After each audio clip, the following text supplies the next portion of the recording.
Ano naramdaman mo nung habang ginagamot kita? Yung paa mo. Nangipis na. Nangipis na yung dugo. Hindi naman agad-agad yun. Hanggang 3 days yan. Obserbahan mo, pati asawa mo. Dadali pa ko ng anak ko si Dr. Rabjaga antibiotic. Hindi ako na muna.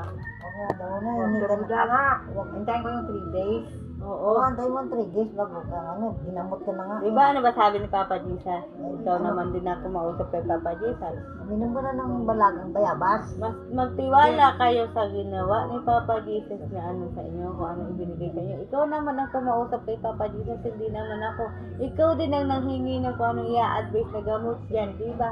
Baga tinulungan lang kita kung ano yung pwede mo naman ni Papa Jesus. Okay, Oo.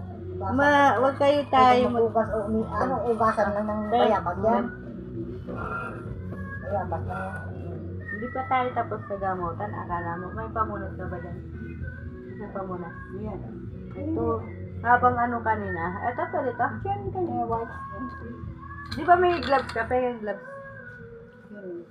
Ako pa ako ng gloves. Ito nang galawin, sister na. After 3 days na lang. Wala mo na galawin after 3 Hindi! days. I-spirit work cleaning ko yan. Ano yung gloves? Watch na yan. Watch kanina dyan. Saan?